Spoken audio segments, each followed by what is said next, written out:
আইসিসির সবশেষ টি-20 র্যাঙ্কিংয়ে বড় উত্থান ঘটেছে বাংলাদেশের তাওহিদ হৃদয়, সাইফ হাসান, নাসুম আহমেদ সহ বেশ কয়েকজন গুরুত্বপূর্ণ ক্রিকেটারের।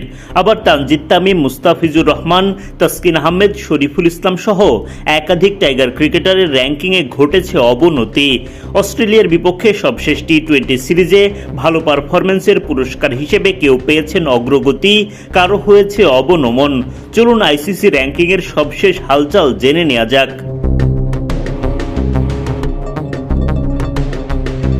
বাংলাদেশের বাহাতি স্পিনার নাসুম আহমেদ এবার সবচেয়ে বড় লাফ দিয়েছেন। অস্ট্রেলিয়ার বিপক্ষে ধারাবাহিকভাবে কার্যকর বোলিং করে তিনি টি-20 বোলিং র্যাঙ্কিংয়ে 27 ধাপ এগিয়ে গেছেন। নতুন র্যাঙ্কিংয়ে নাসুম বাংলাদেশের সেরা অবস্থানে পৌঁছে গেছেন। টি-20 বোলারদের র্যাঙ্কিংয়ে নাসুম এখন 11তম অবস্থানে।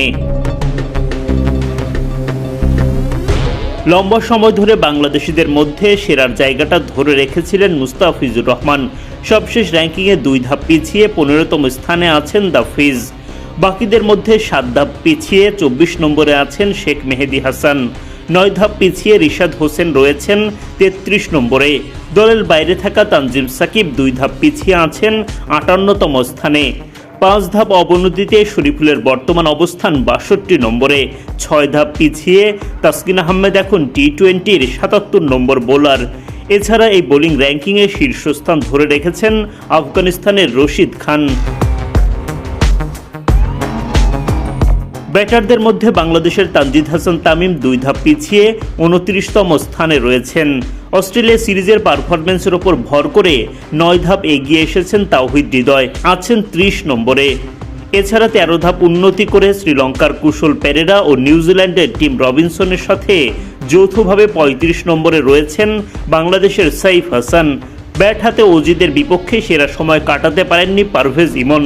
2 ধাপ অবনতি নিয়ে তার অবস্থান 49তম। চোটের কারণে অস্ট্রেলিয়ার বিপক্ষে টি-20 সিরিজ খেলা হয়নি লিটন দাসের। 7 ধাপ পিছিয়ে ব্যাটিং র্যাঙ্কিংয়ে তিনি অবস্থান করছেন 60 নম্বরে। দলের বাইরে থাকা ব্যাটার জাকের আলী অনেক 6 ধাপ অবনতি নিয়ে আছেন 89 নম্বরে। অলরাউন্ডারদের র্যাঙ্কিংয়ে 5 ধাপ এগিয়ে বাংলাদেশের শেখ মেহেদী রয়েছেন 39 নম্বরে।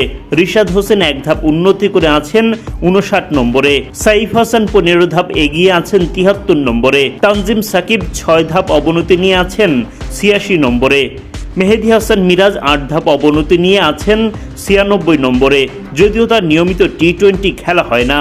এদিকে টি-20-র দলীয় র্যাঙ্কিংয়ে আগের মতোই 8ম অবস্থানে বাংলাদেশ। ক্রিকেটাররা মাঠে ভালো পারফর্ম করতে পারলে তাদের ব্যক্তিগত র্যাঙ্কিংয়ে উন্নতির পাশাপাশি দলও এগিয়ে যেতে পারবে।